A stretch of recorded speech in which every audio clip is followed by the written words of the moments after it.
Get a really ripping. Trying to get done. Okay, everybody can see me? Okay, perfect. Follow-up question, why can you see me? Because we have eyes. Yep, that's right. That's definitely a big part of it. There's light all around. Exactly. So, touch on both things there. So there's light. That's the light is a form of energy that we can see.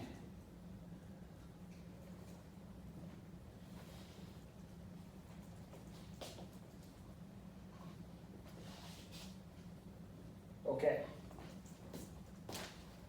So do you guys have any ideas about the nature of light? You guys think it moves in straight lines? You think it bends, goes around corners? What do you guys think?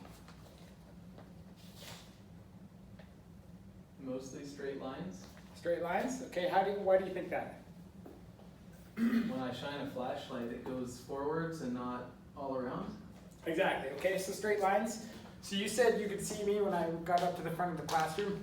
So do you think that the light coming from me to your eyes is coming in a straight line from me to you? Or do you think it goes around?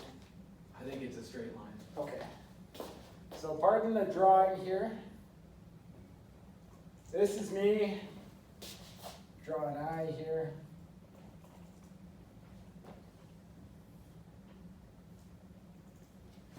So do you agree with that? Light coming straight from me towards your eyes? Okay, so am I emitting my own light? Am I a source of light? No, Think? No? So where's that light coming from? the light bulb. The light bulb? Yep. Okay, so we'll go through some light sources here. What do you guys think are some light sources? So we already had one. Light bulb in this room. Think of some other ones? The sun. The sun, perfect. Any other? There's lots of them. Fireflies. Fireflies, okay, perfect. Those are three really good examples. Okay, so we said we had the sun. So the sun's gonna come in here, or the light bulbs, whatever it may be. So I'll draw a light bulb, I suppose. That's kind of upside down. Let's draw a sun. Okay, so the sun emits it in all different directions. You could have a light bulb, could be anything. And the sun, I don't recommend doing this, but if you went and looked directly at the sun, you would see light coming directly from the sun. In this case, we'll use a sun. We'll consider this a light bulb for where we are in the classroom today. But the light bulb's gonna send light rays from it to me. So what happens here? How are you seeing me if the light is coming from the light bulb and then to me and then to your eyes? What's happening? What's happening here? It's bouncing off. It's bouncing off, exactly. So what do you think? What do you think about bouncing off? What might you call that? Any ideas? Reflection. Reflection, perfect.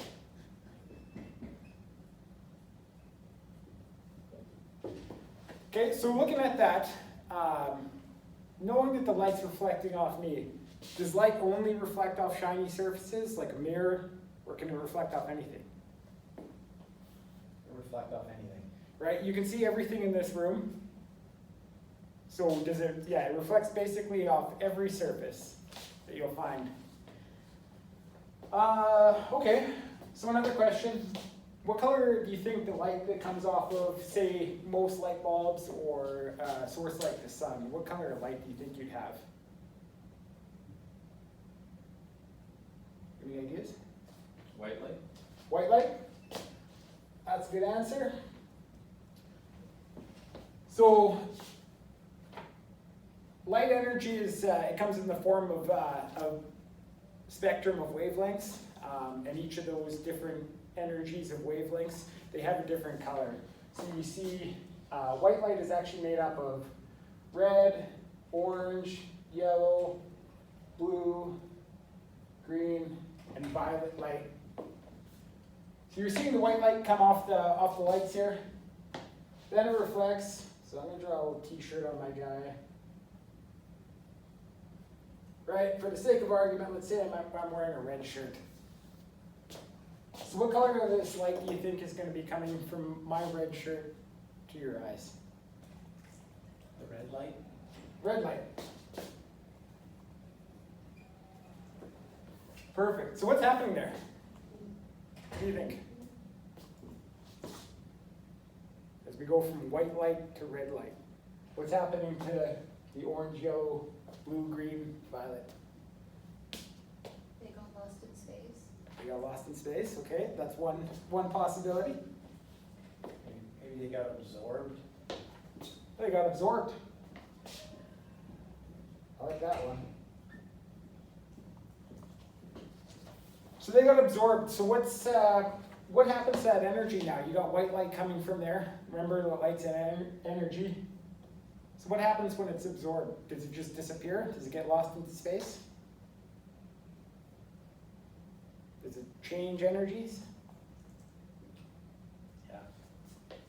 So what kind of energy do you think that light might turn into?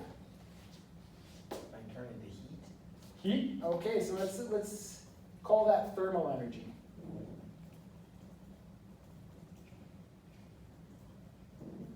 So can you guys think of a practical example of this? Where you might see that in real life? The absorption? It's really hot to wear a black t-shirt in the summer, but not as hot to wear a white t-shirt in the summer. Exactly. So you wouldn't really notice it in this setting. These lights kind of don't put out a ton of energy, especially when you look at them in relative to what the sun is. So you don't feel that thermal energy when we're in here. But if you're out, like Liz said, in a very sunny day, if you wore a black shirt, right, you would have most of this white light would be absorbed and less of it reflected. So you would get a lot of thermal energy versus if you were to wear a white shirt and all of the light would be reflected, or a lot more light, you would get less thermal energy. Lastly for this one, do you think that you could reflect an image off my shirt? Do you think it would come out clear if there's an image here? Would it work like a mirror? No, probably not. So what kind of material properties do you think my shirt has that wouldn't allow you to do that? If you looked up really close to it, say with like a microscope or something like that, what would you notice about the surface of the shirt? It's not super smooth. It's not super smooth, it's kind of rough. So let's take a look at that.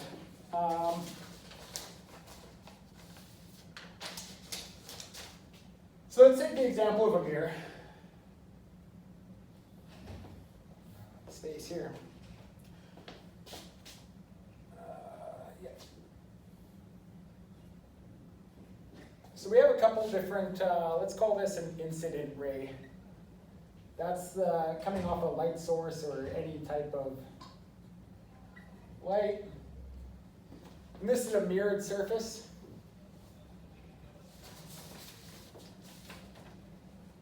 So what happens, could you predict what angle this, the reflected ray is going to come off that mirror? You think you could? How might you do that? Well, when you play pool, the ball bounces off the same angle it came in. That's exactly right. That's an exactly similar situation. So for this, the way you might do it, and if you remember from your math class, we're going to draw a normal line off of this reflecting surface. Do you guys remember what a normal line is? It's perpendicular. Yeah, it's perpendicular. So this normal line is 90 degrees to this reflecting surface. Now let's check this angle in here. So we have an incident ray coming in, and what would you say a good name to call this? So we have the angle of, we have an incident ray. Anybody think what this might be called? An angle of incidence. So let's use an I for that. Angle of incidence.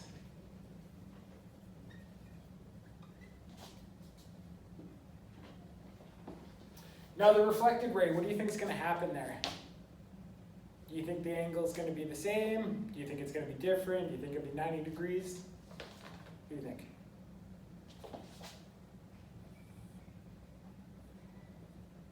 What's this angle going to be?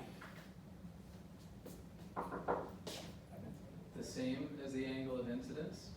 Yep, it is going to be the same. So when you have a surface like this, flat surface, you're going to have your angle of reflection.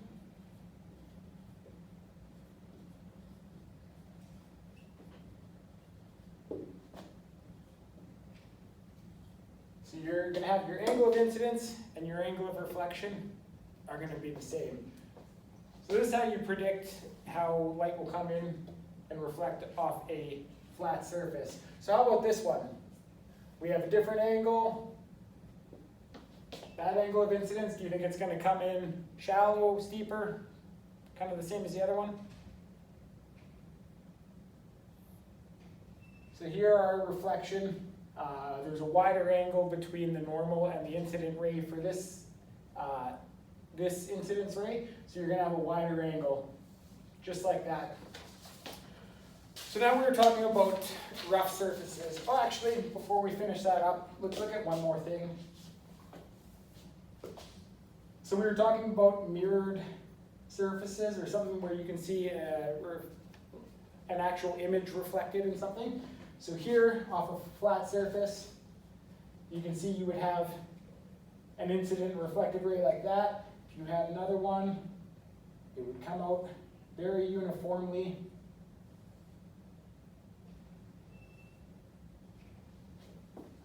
And this is called specular reflection. This is what allows us to see an image. So can you guys think of any material properties or properties of this reflecting surface that might allow you to see that? A mirror? Yep, just like a mirror. So what's a mirror? What do you notice about a mirror? Very. It reflects more of the visible light and instead of absorbing it? Yep, that's definitely a huge part of it. It's very smooth. It's very smooth.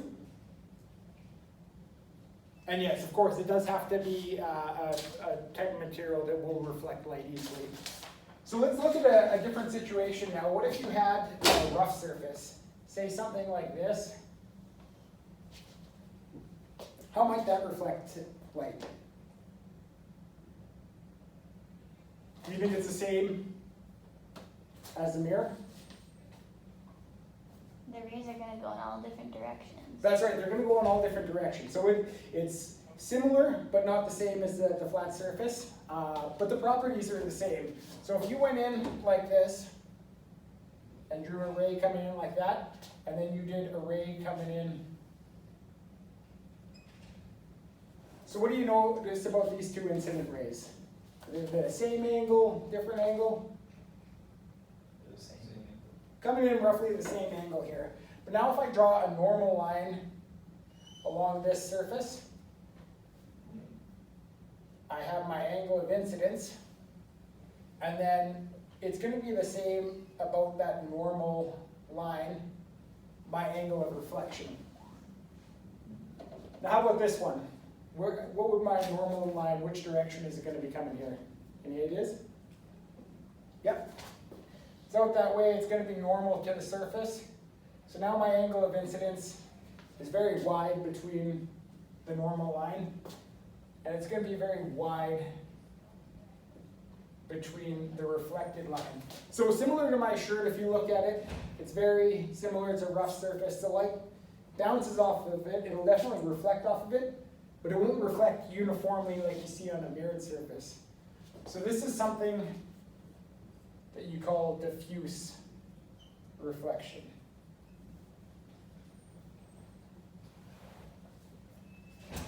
And I think we'll end it there for today.